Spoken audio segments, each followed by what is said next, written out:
ഹൃദയാഘാതം വരുന്നതിന് 1 മാസം മുൻപ് തന്നെ ശരീരം ചില സിഗ്നലുകൾ തരും. ആ സിഗ്നലുകൾ ശ്രദ്ധിച്ചില്ലെങ്കിൽ അത് നിങ്ങളുടെ ജീവൻ തന്നെ അപകടത്തിലാക്കിയേക്കാം. 1. പതിവായ ഓക്കാനവും തലകറക്കവും. പലരും ഇത് ചൂടോ ജോലിയുടെ സമ്മർദ്ദമോ ആണെന്ന് കരുതി അവഗണിക്കാറുണ്ട്. എന്നാൽ ഇത് ഹൃദയത്തിലെ രക്തയോട്ടം കുറയുന്നതിന്റെ ലക്ഷണമാകാം. ഗർഭം, ലഹരിയുപയോഗം, അണുബാധ തുടങ്ങിയ വ്യക്തമായ കാരണങ്ങളില്ലെങ്കിൽ ഒരു ഡോക്ടറെ സമീപിക്കുന്നത് നല്ലതാണ്. 2. അമിതമായ ക്ഷീണവും നിരന്തരമായ തലവേദനയും. ഇത് സാധാരണ ജോലി കഴിഞ്ഞുള്ള ക്ഷീണമല്ല, നന്നായി വിശ്രമിച്ചാലും മാറാത്ത തരം ക്ഷീണമാണ്.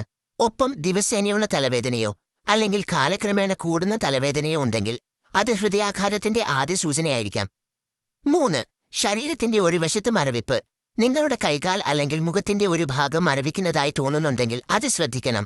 ഇത് രക്തയോട്ടം കുറയുന്നതിന്റെയോ അല്ലെങ്കിൽ ഹൃദയത്തിന്റെ ഒരു ഭാഗം തകരാറിലായി തുടങ്ങുന്നതിന്റെയോ ഒരു മുന്നറിയിപ്പാകാം. നിങ്ങളുടെ ഏറ്റവും പ്രിയപ്പെട്ട ചങ്കുകൾക്ക് ഈ വീഡിയോ ഒന്ന് ഷെയർ ചെയ്തേക്ക്. ഇതുപോലത്തെ കൂടുതൽ ഉപകാരപ്രദമായ വീഡിയോസ് നിങ്ങളിലേക്കെത്താൻ ഡോക്ടർ സുഗുവിനെ ഒന്ന് ഫോളോ ചെയ്തേക്ക്.